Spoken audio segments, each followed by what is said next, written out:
नमस्कार, आप सभी का स्वागत है जनता टीवी पर। मैं हूं आपके साथ दुर्गा शर्मा। बुलेटिन की शुरुआत करेंगे बड़ी खबर के साथ। बड़ी जानकारी उससे आपको रूबरू करा दें। देहरादून से ये बड़ी खबर। सीएम पुष्कर सिंह धामी का हरिद्वार दौरा। आज दोपहर हरिद्वार पहुंचेंगे सीएम धामी। वीएचपी के कार्यक्रम में शामिल होंगे सीएम धामी। जानकारी दे दें, मार्गदर्शक मंडल की बैठक में भी सीएम धामी शामिल होंगे। हिंदुत्व राष्ट्रहित के मुद्दों पर चर्चा की जाएगी। साथ ही साथ भूपुतवाला में हो रहे 2 दिवसीय सम्मेलन निष्काम सेवा ट्रस्ट आश्रम में सम्मेलन में भी शिरकत करेंगे। सीएम के दौरे को लेकर तमाम तैयारियां कर ली गई हैं। सुरक्षा व्यवस्था भी कड़ी नजर आ रही है। इसी खबर पर ज्यादा जानकारी के लिए हमारे साथ हमारे सहयोगी हर्ष सैनी हमारे साथ हरिद्वार से लाइव जुड़ गए हैं। हर्ष, हरिद्वार दौरा सीएम पुष्कर सिंह धामी का रहने वाला है, किन किन कार्यक्रमों में शिरकत करेंगे?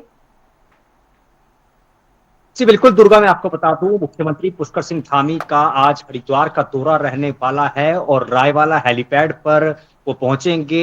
2:30 बजे वहां पर पहुंचेंगे और जिसके बाद 2:45 बजे वो निष्काम सेवा ट्रस्ट हरिद्वार में एक स्थान है भूपतवाला के पास, वहां पर वो पहुंचेंगे, जहां पर विश्व हिंदू परिषद की जो केंद्रीय मार्गदर्शक मंडल की जो बैठक है वो यहाँ पर रखी गई है और इस कार्यक्रम में मुख्यमंत्री पुष्कर सिंह धामी शामिल होने वाले हैं। बताया जा रहा है कि इस कार्यक्रम में राष्ट्र चिंतन होगा और तमाम जो महत्वपूर्ण मुद्दे हैं देश से जुड़े, उन सभी मुद्दों पर यहाँ पर विचार विमर्श किया जाएगा। मुख्यमंत्री पुष्कर सिंह धामी की सुरक्षा व्यवस्था को देखते हुए हरिद्वार पुलिस यहाँ पर अलर्ट नजर आ रही है और साथ ही साथ अतिरिक्त जो पुलिस बल है वो भी यहाँ पर तैनात कर दिया गया है।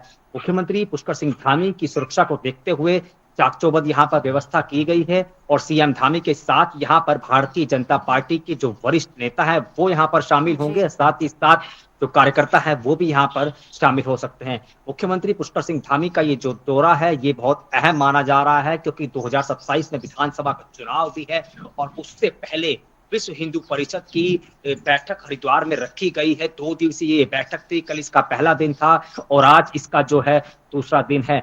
आज मुख्यमंत्री पुष्कर सिंह धामी इसी बैठक में शामिल होंगे। केंद्रीय मार्गदर्शक जो मंडल है उसकी ये बैठक रखी गई है, जिसको लेकर यहाँ पर तैयारियां पूरी कर ली गई है। मुख्यमंत्री पुष्कर सिंह धामी 2:45 बजे निष्काम सेवा ट्रस्ट भूपतवाला में इस बैठक में शामिल होकर यहाँ पर प्रतिभाग करने वाले हैं। दुर्गा जी हर्ष, केंद्रीय मार्गदर्शन मंडल की ये बैठक है, 2 दिवसीय ये बैठक का आयोजन किया गया है। बीते दिन भी ये बैठक रही। बात करें आज जिन मुद्दों पर चर्चा होगी वो क्या रहेंगे, साथ ही साथ बीते दिन जो मीटिंग हुई किन किन मुद्दों पर चर्चा हुई?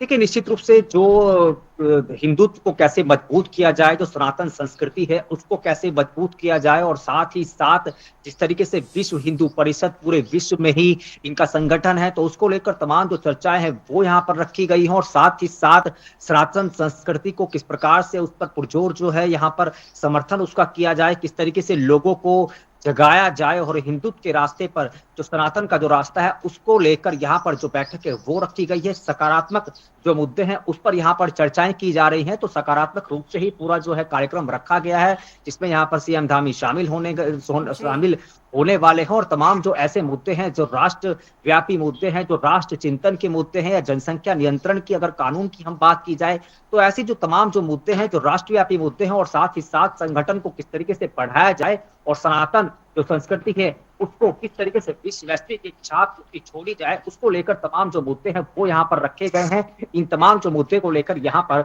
एक बैठक रखी गई है विश्व हिंदू परिषद की जो केंद्रीय मार्गदर्शक मंडल है। साथ ही साथ इसके साथ साथ यहाँ पर आपको बता दें जो साधु संत हैं वो जूना अखाड़ा के साधु संत हों, निरंजनी अखाड़ा के महामंडले स्वामी कैलाशानंद गिरी जी महाराज हो या स्वामी अवधेशानंद गिरी जी महाराज हो, तमाम जो साधु संत हैं वो इस बैठक में यहाँ पर शामिल होते नजर आ रहे हैं। तो तमाम जो मुद्दे हैं वो यहाँ पर रखे गए हैं। तो निश्चित रूप से ये बैठक एक अहम बैठक मानी जा रही है और मुख्यमंत्री पुष्कर सिंह धामी जब इस बैठक में आएंगे, शामिल होंगे तो निश्चित रूप से एक यहाँ पर एक नया जो है चिंतन यहाँ पर देखने को मिलेगा और कहीं ना कहीं जब एक नई जो पहचान है वो यहाँ पर हरिद्वार में धर्म नगरी है तो निश्चित रूप से यहाँ पर देखने को मिलने वाली है। अब देखना होगा मुख्यमंत्री पुष्कर सिंह धामी इस बैठक में जब शामिल होते हैं तो वहां पर उनका संबोधन क्या होता है और बैठक के बाद क्या यहाँ पर निर्णय जो है चिंतन में निकल कर आता है वो दिखने वाली है। महत्वपूर्ण मुद्दों पर इस बैठक में चिंतन मंथन किया जाएगा। हिंदुत्व और साथ ही साथ राष्ट्र हित के मुद्दों पर चर्चा की जाएगी। बात करें जिस तरीके से आपने भी जानकारी दी, तमाम साधु संत भी यहाँ पहुंचेंगे। आगामी अगर बात करें तो कुंभ मेले को लेकर भी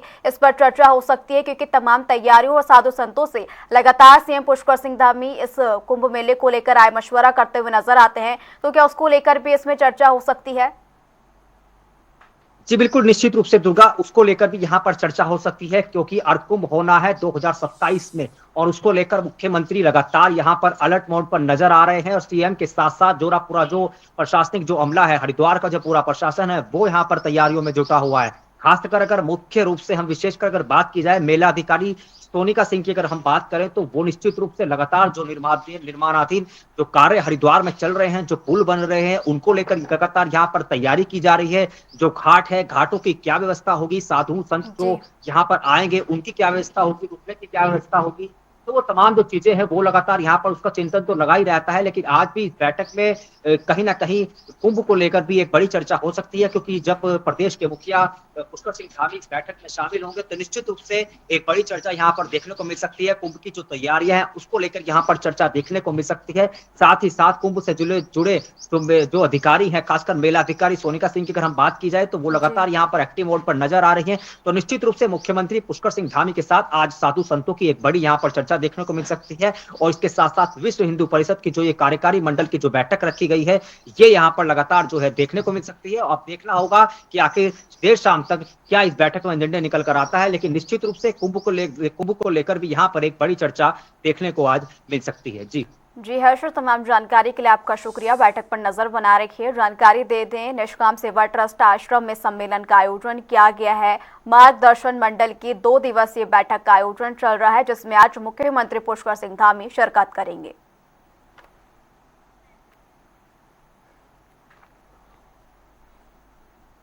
बारहवें अंतर्राष्ट्रीय योग दिवस के उपलक्ष्य में आयोजित भव्य कार्यक्रम में उत्तराखंड के मुख्यमंत्री पुष्कर सिंह धामी ने प्रतिभाग किया। देहरादून में आयोजित इस कार्यक्रम में बड़ी संख्या में युवाओं, खिलाड़ियों और नागरिकों ने मुख्यमंत्री का स्वागत किया। मुख्यमंत्री ने धामी ने कहा कि भारत की प्राचीन सांस्कृतिक विरासत है, जो स्वस्थ शरीर और स्वस्थ मन का आधार प्रदान करता है। उन्होंने लोगों से योग को अपनी दैनिक दिनचर्या में शामिल करने की अपील की। कहा कि योग न केवल शारीरिक बल्कि मानसिक और आध्यात्मिक संतुलन भी स्थापित करता है। देखिए, पूरी दुनिया के अंदर जब से अंतर्राष्ट्रीय योग दिवस मनाया जाने लगा, आदरणीय प्रधानमंत्री श्री नरेंद्र मोदी जी के आह्वान पर आज दुनिया के 190 से भी अधिक देश आज योग दिवस मनाते हैं। और योग आज जन जन का योग, घर घर का योग बन गया है। देवभूमि उत्तराखंड योग की जननी रही है, क्योंकि ये ऋषियों की, मुनियों की, तपस्वियों की भूमि रही है। इसलिए यहाँ पर योग घर घर तक पहुँचे, उसके लिए हम योग ग्राम बना रहे हैं। हमने यहाँ देश की योग नीति सबसे पहले हम लाए हैं। और इस प्रकार के आयोजन चूँकि हर बार योग दिवस से पहले पूरे सप्ताह भर, पूरे महीने भर चलते हैं और बड़े धूमधाम से चलते हैं। ये सभी को प्रेरित करते हैं, सबको स्मरण कराते हैं कि ये स्वस्थ जीवन शैली का आधार है और इसमें भाग लेना चाहिए। योग को अपनी दैनिक दिनचर्या का हिस्सा बनाना चाहिए।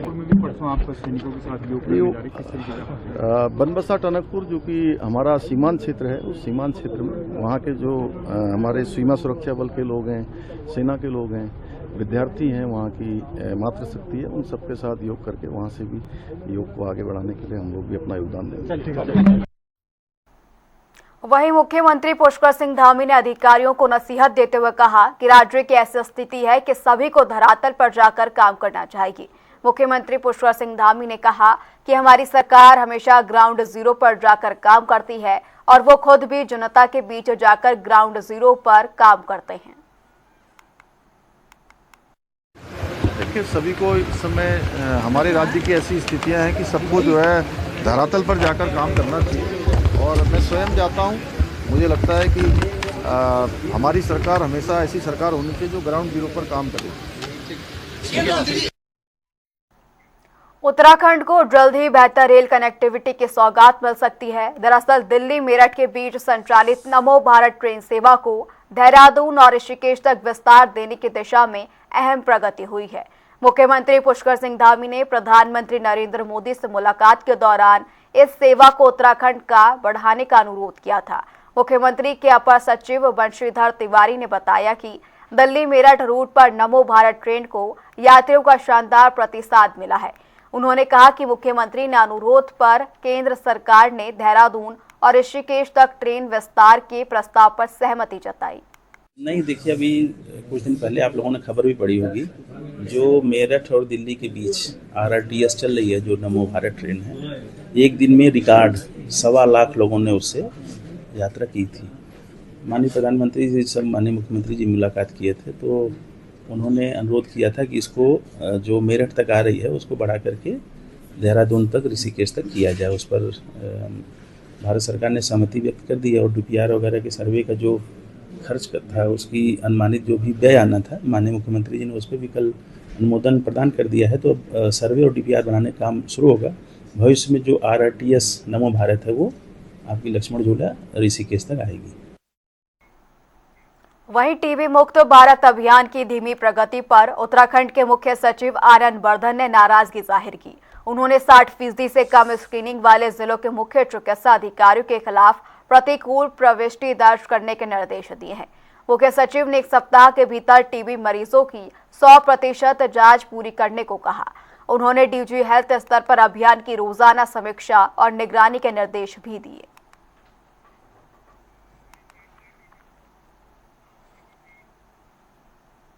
देहरादून के झंडा बाजार स्थित एक घटना के सामने आने से सनसनी फैल गई है। दरअसल एक 17 साल के युवक पर 13 साल की नाबालिग किशोरी से दुष्कर्म का आरोप है। घटना के बाद इलाके में भारी आक्रोश है और बड़ी संख्या में लोग सड़कों पर उतर आए हैं। घटना के बाद इलाके में तनाव फैल गया है। आपको बता दें कि आरोपी के परिवार पर दुकान का नाम बदलकर हिंदू नाम से कारोबार करने का भी आरोप लगा है। सूचना पर हिंदू संगठन के कार्यकर्ता भी पहुंचे। स्थिति को देखते हुए पुलिस प्रशासन पूरी तरह अलर्ट मोड पर है और लगातार पुलिस बल यहां पर मुस्तैद किया गया है। देखिए, आज दिनांक 18 तारीख को पुलिस को एक तहरीर दी गई कि लक्कीबाग क्षेत्र में जो कोतवाली क्षेत्र का एक चौकी है, वहाँ पे एक महिला द्वारा तहरीर दी गई कि जिस मकान में वो लोग रहते हैं उसके दूसरे मंजिल में ही इनका जो शौचालय वगैरह बने थे वो वहीं थे। तो रात को करीबन 1 बजे, मतलब 18 तारीख लग गई थी, रात को 1 बजे इनकी बेटी जो है जो वॉशरूम यूज़ करने के लिए ऊपर गई। तो जब ये काफ़ी देर तक नहीं आई तो ये ऊपर देखने गई तो इन्होंने देखा कि इनकी बेटी वहाँ पे रो रही थी। तो पूछने में बताया इनके बेटी द्वारा कि मकान मालिक के भांजे ने उनको ज़बरन बाथरूम में खींचा और उनके साथ बलात्कार किया। तो ये इस पूरी प्रकरण के पुलिस ने संज्ञान ले लिया है और इस पर उचित कार्रवाई पुलिस द्वारा की जा रही है। जल्द से जल्द जो भी आरोपी हैं इनको जल्द से जल्द हम गिरफ्तार करके आगे की वैधानिक कार्रवाई करेंगे। देखिए, जितना मुझे जानकारी है उतना आज मुझे मालूम चला था दिन में कि मालिन मोहल्ले में कॉस्मेटिक का काम करता है 2 भाई, तानिया कॉस्मेटिक और सोनिया कॉस्मेटिक के नाम से, जो कि अल्पसंख्यक समाज से है, मुसलमान समाज से है। और पूर्व में भी मोहल्ले वाले द्वारा इनकी शिकायतें मेरे को संज्ञान में लाई गई थी अतिक्रमण संबंधी कि ये गली में अपना कारोबार करता है और सड़क पूरी घेर कर रखता है। तो पूर्व में भी मेरे द्वारा नगर निगम द्वारा इस पर कार्रवाई कराई गई थी। परंतु आज जो घटना घटित हुई है वह बड़े शर्मनाक करने वाली घटना है। जो मुझे ज्ञात है ऐसा कि इनके घर पे एक परिवार किराए पे रह रहा था, उनकी एक 14 वर्षीय बेटी थी। आज जबरन इनके 17 साल के लड़के ने, जो है कॉस्मेटिक का काम कर रहे हैं, उसको बाथरूम में धकेलने का प्रयास किया। हरिद्वार के बुग्गावाला थाना क्षेत्र में देर रात पुलिस और बदमाशों के बीच मुठभेड़ हुई। पुलिस के मुताबिक चेकिंग के दौरान बाइक सवार 2 संदिग्धों ने पुलिस टीम पर फायरिंग कर दी। जवाबी कार्रवाई में एक बदमाश के पैर में गोली लग गई, जबकि उसका साथी अंधेरा का फायदा उठाकर फरार हो गया। घायल बदमाश की पहचान गुफरान निवासी गोकुलवाला के रूप में हुई है। पुलिस ने उसके कब्जे से एक तमंचा, कारतूस और अमानतगढ़ फैक्ट्री फायरिंग मामले से जुड़ा एक मोबाइल फोन भी बरामद किया।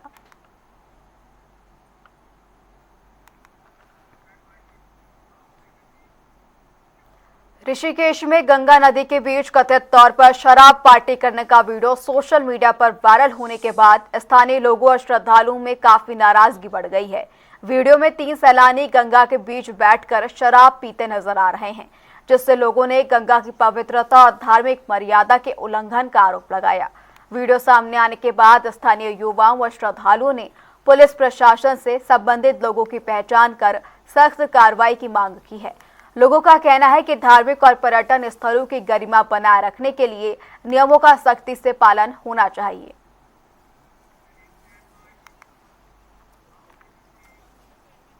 देहरादून में आवारा पशुओं और कुत्तों की समस्या से निपटने के लिए नगर निगम ने बड़े स्तर पर तैयारी शुरू कर दी है। नगर आयुक्त अशोक कुमार पांडे ने बताया कि नगर निगम के काजी हाउस में वर्तमान में करीब 350 गायों को रखा गया है। इन सभी के अलावा 250 और गायों को रखने के प्रस्ताव को बोर्ड से मंजूरी मिल चुकी है, जबकि 50 अतिरिक्त गायों के लिए सभी व्यवस्थाएं की जा रही हैं। उन्होंने कहा कि इन प्रयासों से सड़कों पर घूमने वाले आवारा पशुओं की संख्या में काफी कमी आई है। वहीं शहर में आवारा कुत्तों की बढ़ती संख्या के समाधान के लिए 570 कुत्तों की क्षमता वाले डॉग शेल्टर सेंटर का प्रस्ताव शासन को भेजा गया है।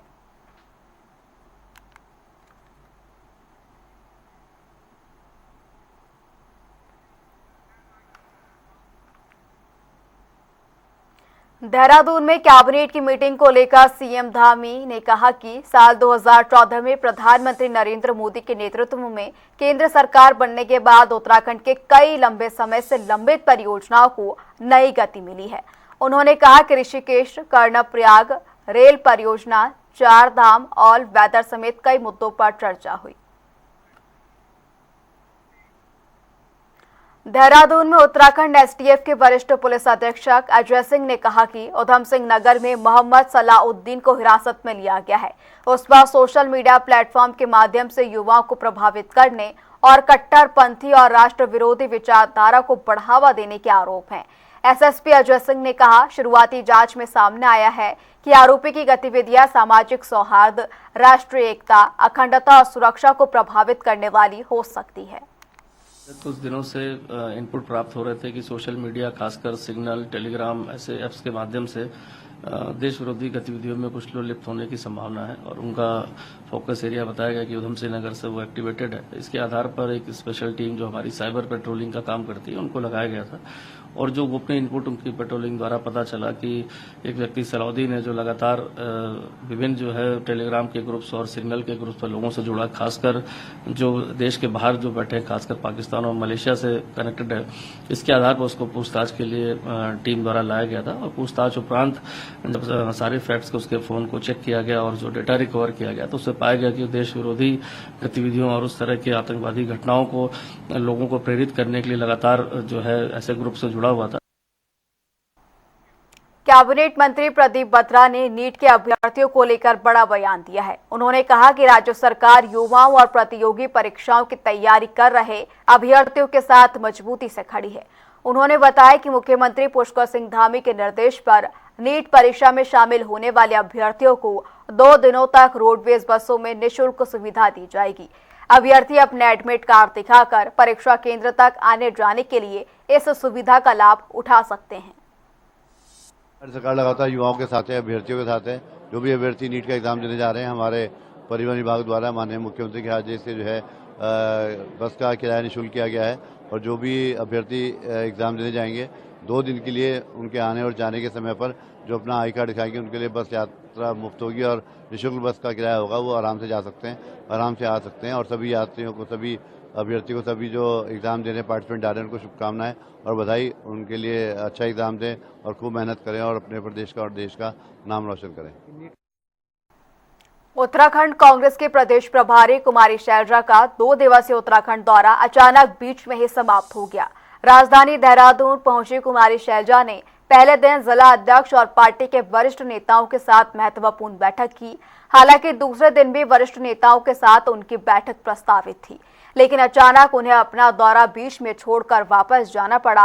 कांग्रेस का कहना है कि उनके गृह क्षेत्र में अचानक एक महत्वपूर्ण घटना होने के कारण उन्हें तुरंत रवाना होना पड़ा।